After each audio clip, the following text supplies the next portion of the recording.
Herkese merhabalar. Nasılsınız arkadaşlar? Umarım her şey yolundadır. Ben çok güzel geçen bir gezimin ardından yeni bir geziye başlamak üzereyken sizlere özellikle şu İskandinav turunu yaparken yaşadığım şeyleri güzelce bir anlatmak istiyorum. Çünkü özellikle Instagram'da bu kadar çok videolarımın izlendiği, bu kadar çok Reels'lara talebin olduğu bir dönem hatırlamıyorum. Özellikle Norveç'e hayran oldunuz. Finlandiya'daki eğitim sistemine bayıldınız. Norveç, Finlandiya ve İsveç arasındaki yaptığımız gemi yolculukları da çok fazla ilgi gördü. Teşekkür ederim. Ben de birazcık çok bu işi yaparken beni motive eden şeylerden bir tanesi olan bu geri dönüşlerin güzelliği her zaman çok daha takdire şayan ve değerli oluyor. O yüzden çok sağ olun. Yaklaşık 3 aydır Avrupa'yı geziyordum ve biliyorsunuz bütün hepsini size vloglar şeklinde aktardım. Ve genelde gittiğim yerlerle ilgili de her geziden sonra size fikirlerimi söylemeye çalışıyorum. Çünkü benim amacım sadece gidip size orayı göstermek değil, sizlere de rehberler çıkarmak. Çünkü benim asıl işim bloggerlık. Yani dünyayı gezerek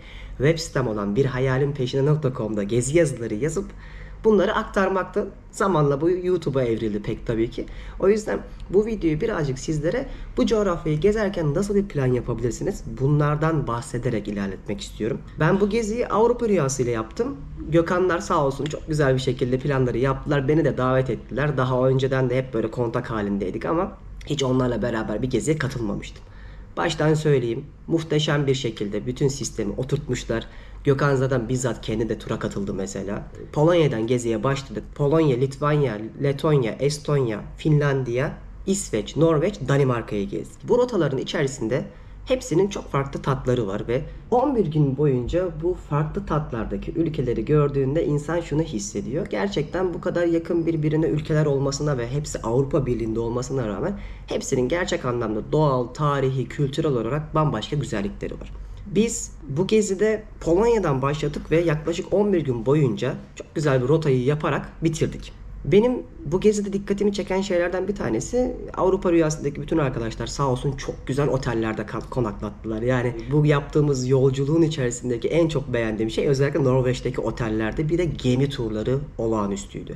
En güzeli de bence Oslo'dan Danimarka'nın başkenti Kopenhag'a dönerkenki o gemiydi ve oldukça fiyatları da uygundu. Tabii ben normalde turla gezen bir adam değilim ama sağ olsunlar bu yolculuğumda bana sponsor olmuşlardı. Ben de gelmişken bu kadar değerli bir bölgeyi gezeyim dedim ve pek tabii ki siz de bu gezilerin hepsini bireysel de yapabilirsiniz. Ben sadece o yaşadığım deneyimi anlatıyorum. Mesela Polonya çok uygun bir ülke. Bunu daha önceki vloglarımda yazın yaptığımda anlatmıştım. Doğa olarak Norveç muhteşem. İsterseniz araba kiralayıp arabanızı da gezebilirsiniz. Ama konaklamalar vesaire çok pahalı. İsveç'in başkenti Stockholm şehir olarak muhteşemdi. Helsinki, Finlandiya'da çok bir şey yok. Zaten videoda da bunu anlattım. Daha çok ben eğitim sistemini ve ülkedeki refah sistemini birazcık göz önüne çıkararak anlatmaya çalışmıştım. Baltık ülkelerine baktığınızda da bu ülkelerde de özellikle son dönemlerde çok ciddi pahalanmaya başlamış. Bunu net bir şekilde gittiğimde gördüm.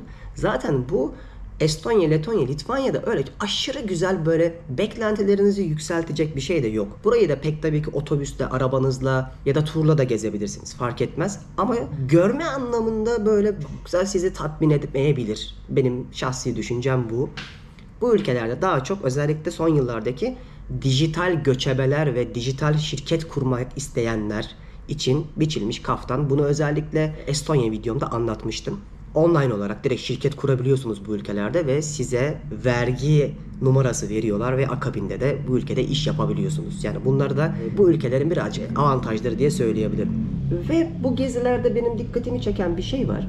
Mesela bir yere gittiğiniz zaman önemli olan sadece orada bulunmak değil. Hani bir laf var ya çok okuyan mı bilir çok gezen mi diye. Bence gezerken okuyan daha iyi bilir. Mesela bu yolculukta bizim rehber muhteşemdi.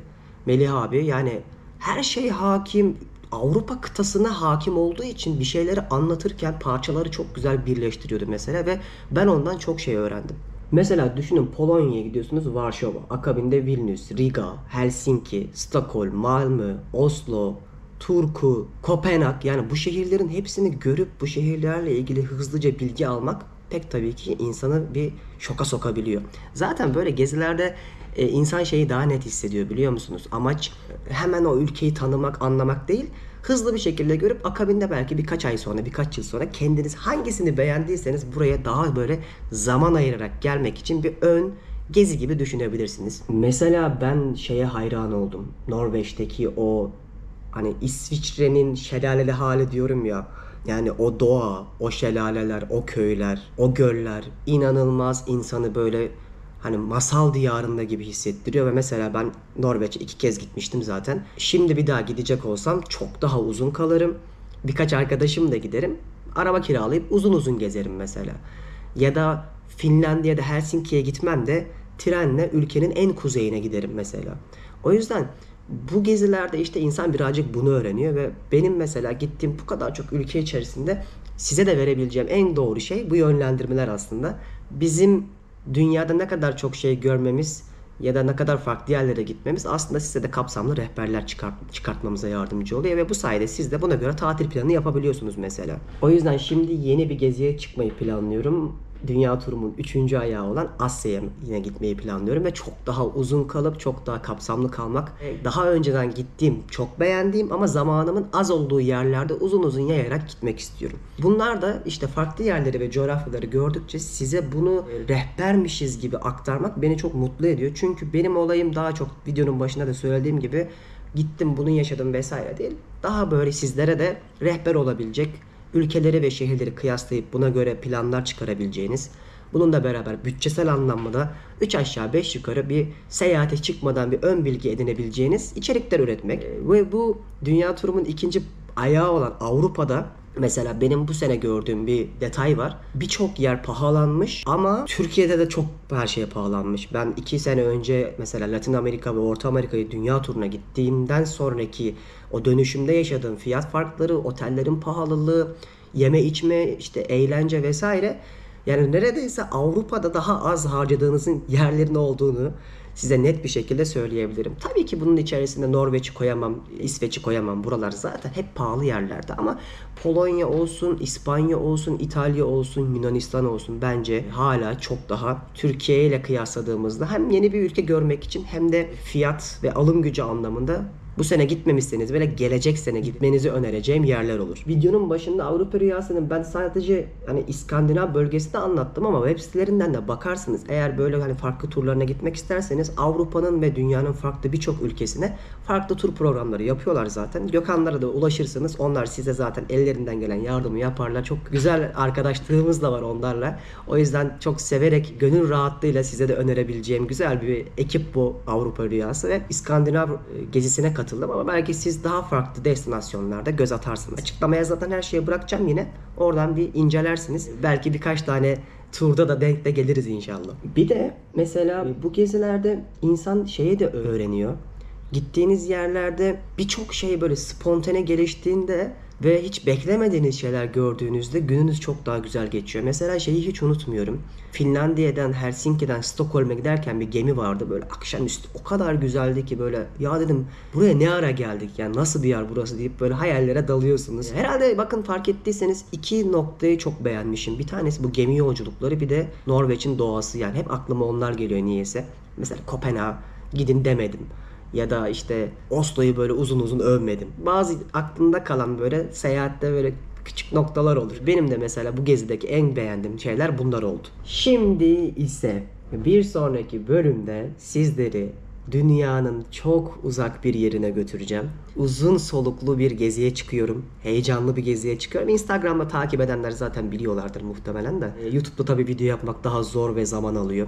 Aynı zamanda ses tonumdan da anlayacağınız üzere sürekli hastalanıyorum. Ülke değiştirdikçe hem bağışıklığınız düşüyor hem yeme içme düzeniniz, uyku düzeniniz bozulduğu için bir sıcak bir soğuktan dolayı da hasta olabiliyorsunuz. Şu anda onlardan bir tanesini yaşasam da her şeye rağmen yüzüm gülüyor ve hayatım boyunca hayalini kurduğum ve bir gün buralara gideceğim ya dediğim çok güzel bir yolculuğu sonraki bölümde sizlere ve bölümlerde yaklaşık 6 ay sürmesini planladığım harika videolarla paylaşmaya başlayacağım. Şimdilik benden bu kadar. Avrupa gezim bitti. Tekrardan Avrupa Rüyası ekibine de çok teşekkür ediyorum. Sizlere de bu yolculuğumda ortak olduğunuz için teşekkürler. Yüzümüzün güldüğü, hayatımızın bol hayallerle dolu olduğu, motivasyonumuzun düşmediği güzel bir 2024 yılı olsun. Zaten yeterince dünyanın pisliğe battığı bu kadar karmaşık yıllarda artık özellikle son yıllarda bari artık biraz huzur bulalım ve mutlu olalım yani. Gerçekten bu kadar kısa hayat için çok zor günler geçiriyoruz ülkecek, insanlıkça. Ama Bir gün her şeyin güzel olması insanın en azından motivasyon olarak ayakta kalmasını, hayatının birazcık daha yüzünün güleceği bir enerjiyle yaşamasını sağlıyor. O yüzden enerjimizin de bol olacağı, hepimize böyle hayırlı, keyifli, mutlu ve huzurlu bir yıl diliyorum şimdi de. Bir sonraki durak Asya'da görüşmek üzere. Şimdilik hoşça kalın.